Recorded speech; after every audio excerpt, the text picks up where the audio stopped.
You have 3 minutes for your opening statement, and that time begins now. My resolution is that war brings progress. I agree because my position is affirmative. This statement to me means that war is helpful and brings new innovations and technologies to the society. You could also say it as conflict helps the society move along. For those who do not believe that war brings progress, I have a couple of points to share with you. First off, without the conflicts we've had, lots of technology would not exist. An example of this would be World War I. World War I brought many advances in society, including advances in technology such as medicines, machine guns, tanks, and other things that helped in the Great War. Other innovations occurred that helped outside of the war. One innovation that has been extremely helpful to this day are airplanes. It has been estimated that there are, in the U.S. at any given point, at least 200 planes landing and departing. On each plane, there's an average of 150 to 200 seats for passengers. This means that there are, on average, 40,000 people in the air on passenger airplanes in any given moment. That's a lot of people. This is just one incident of innovation through conflict. Another example would be the conquistadors taking over the Aztec civilization. When they conquered the Aztec, it gave them lots of things. The conflict let them spread their advanced technology farther and help more people. It also gave them the land and farms of the Aztecs for farming. The Aztec culture may have ceased to exist, but the Spaniards flourished in gold, silver, and got to spread their culture and experience even further. Another point I have to make is that without the conflicts we've had, many cultures would not have flourished as they have. One example would be again the Spaniards, this time conquering the Inca. The Inca, like the Aztec, were another civilization left to waste by the Spaniards. Yet again, the Spaniards have new advantages of getting to spread intelligence to the far reaches of the continents. One last example would be the Russian Revolution. In the Russian Revolution, land, bread, and peace are something that the Russians were deprived of. They revolted against their monarch because of this, and it brought progress. Russia's monarchy past was left behind. My opponent may argue that war kills people's lives, destroys families, and they would be right. The lives of those men and women were sacrificed for the progress of the innumerable number of nations and peoples whose lives are not better. They could now possibly create better technology and better means of ending the next war more quickly to prevent the lives lost and at the same time bring progress to every continent on the planet. George Orwell states, "There is hardly such a thing as a war in which it makes no difference who wins. Nearly always one side stands more or less for progress, the other side more or less for reaction." He states loudly and clearly that there is no reason for war other than progress and reaction. This quote really embodies my resolution as I have been explaining it for the past minutes, as war may bring lost lives, but it also brings progress and helpful innovations. Thank you. I now stand ready for cross-examination.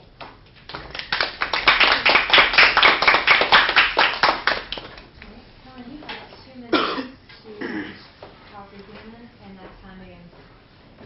Killing people for no reason is illegal, right? Here, yes. Do you believe that killing people is wrong?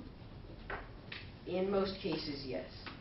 So when you hear that millions of people of the U.S. have been killed, do you believe that is wrong? If they died for the right cause, no. But if it was worthless and we lose the war afterwards, then possibly yes. What do you mean by dying for a good cause? Well, if they died and later on we won the war and new laws are passed and new helpful things happened that helped all the lives of the people of that nation, then yes, they died for a good cause. They helped the people back in their home. But if they died and then the war was lost and new laws were passed that stopped the progress of everyone back at home, then that would be not as good.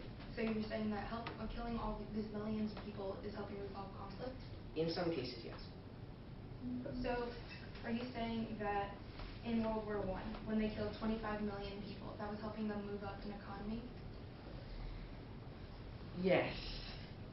How would you say that's helping them move up?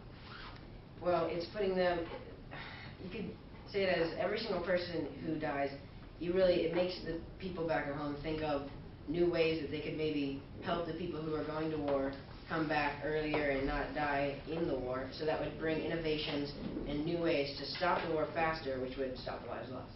But there would be no need for these new innovations if there was no war in the first place.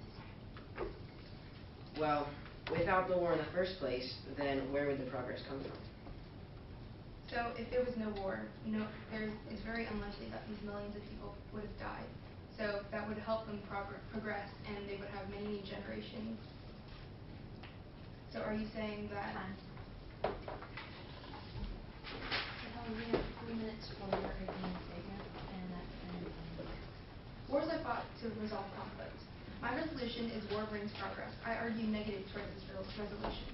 I that war does not bring progress. In other words, violence is not productive and fighting won't help us get anywhere.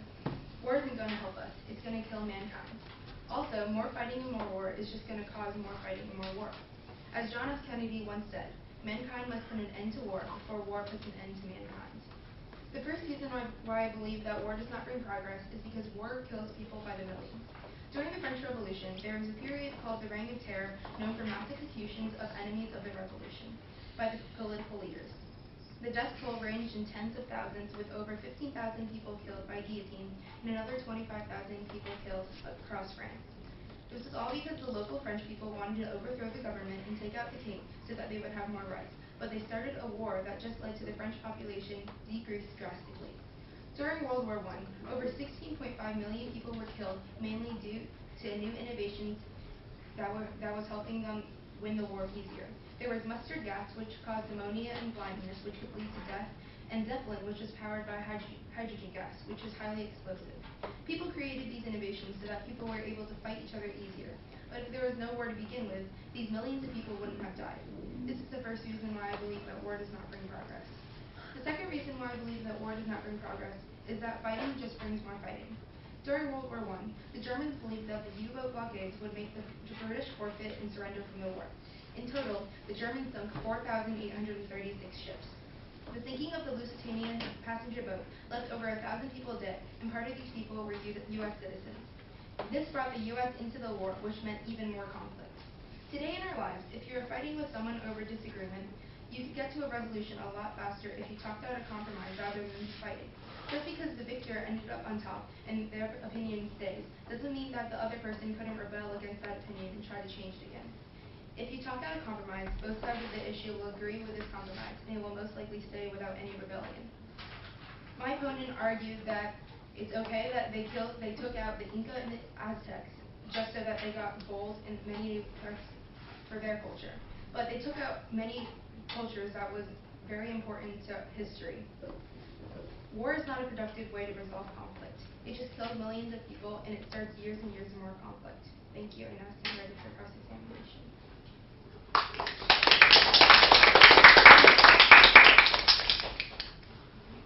Preston, you have 2 minutes to cross-examine Helen, and there's 2 minutes for you. Do you agree that many innovations have come from conflicts we've had? Well, I believe that there have been many new innovations, but if there is no war, there would be no need to have these innovations. Well, do you agree that in any way innovations can mean technological progress? Can you please clarify that with an example? Well, innovations as in during any war or conflict, things are made to help stop the war more quickly. And sometimes that can make the war longer, but sometimes it does help and slowly but surely stop it. Do you agree that any end of a war or anything that would help stop the war would be considered progress? No, I do not believe that, because when you're saying that progress is when the war ends, and I believe that war is fought to resolve conflict. So if millions of people have died just so that they can resolve conflict, how is that progress? Okay, moving on then. So, do you believe that wars in the future could bring more innovation? Yes. So do you agree that if there were to be a World War III, then many new innovations would bring ways to stop the war or try to stop the war more quickly? Yes, but there would still be millions of people killed, and as I have said multiple times, if there was no war, why would they need any new innovation? They could just talk out a compromise. Well, do you agree that the end of a war would be a point of progress? No, because they've killed millions of people. Well, if the war ended, then the killing of people would end as well. Well, the end of the wars usually happens when the conflict has been resolved, but many times war has ended when everyone has died. Okay, so then, do you think that there are reasons other than conflict for progress that have ever been used to justify an innovation? Can you please repeat that? So do you think that there are other reasons? Okay. Sorry. All right. You each have 1 minute to prepare for your closing statement from the table behind you. And begins now.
What I've been trying to explain is that war means progress. Conflict at all can bring progress.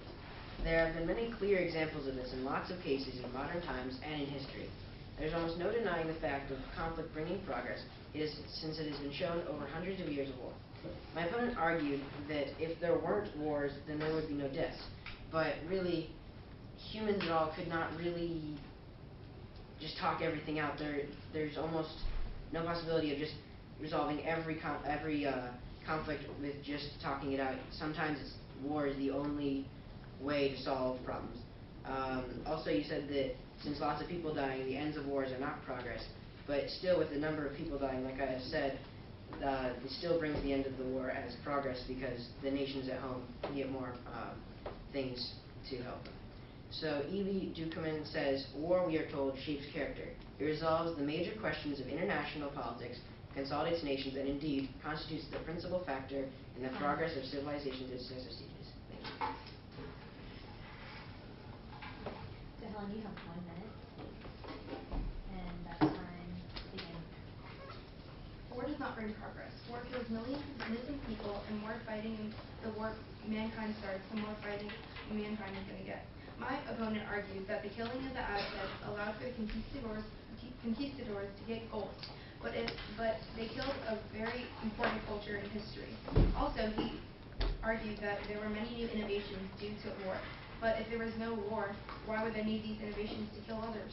How can you believe that killing millions of people, of innocent people, is okay? If your friend was killed over a dispute that could be solved with no fighting, don't you believe that no fighting is better?